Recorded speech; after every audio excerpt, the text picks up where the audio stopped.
Кога велешанецот Симеон Виларов пред неколку дена дошол на вечното почивалиште на неговата сопруга, се згрозил од тоа што го видел. Гробот бил откопуван, а оградата искршена. Иако неговата сопруга тука на гробиштата на црквата Свети Спас во Велес е закопана пред 14 години, Виларов забележал дека земјата е ровита, а гробот до половина откопуван па затрупан. Само што дојдов до гробот видов нешто дека како не е во ред. Првен уочливо дека оградата е кршена.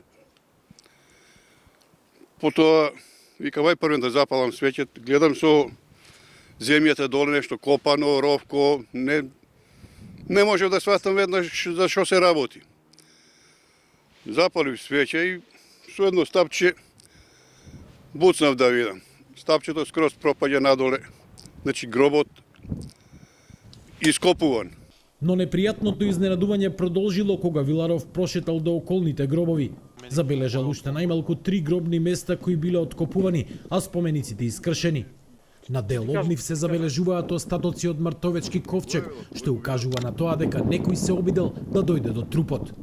За сквернавењето и откопувањето на гробовите, Виларов веднаш ги известил службите од јавното комунално претпријатие Дервен кои стопанисуваат со гробиштата, но и велешката полиција. Тој не го знае мотивот за овој вандализам, но се сомнева дека кратци барале вредни предмети по гробовите. Иако граѓаните кои поседуваат гробни места месечно на Дервен му плаќаат по 60 денари за одржување, велат дека овие гробишта се небезбедни. Никаква сигурност, никаква заштита.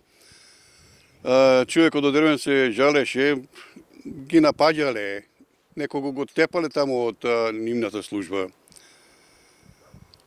Дека немало осветление овие гробишта, улично осветлување. Од комуналното предпријатие Дервен го потврдуваат случајот, но велат дека гробиштата се под постојан надзор. Случајот беше забележан од страна на вработените на гробиштата и пријавен во МВР. Како резултат на тоа, полицијата, но и вработените од јавното комунално предпријатие Дервен постојано вршат надзор на гробиштата, така што безбедноста е на високо ниво. Ова не е прв инцидент на гробиштата кај црквата Свети Спас. Граѓани постојано се жалат дека гробовите и спомениците се ограбуваат, а често мета на напади и грабежи се и луѓето кои доаѓаат тука. Оградата која треба да ги обезбедува гробиштата на ова место е искината, а забележлива е и дива патека од блиската населба во која живеат претежно луѓе со социјално загрозен статус. Полицијата направила увид, а оттаму велат дека работат на расчистување на случајот. На истите гробишта пред 2 години, во обид да спречи грабеж, со неколку куршуми беше застрелан полицаец кој го преживеа нападот. Сторителите се осудени на затворски казни, но грабежите и вандализмот продолжија.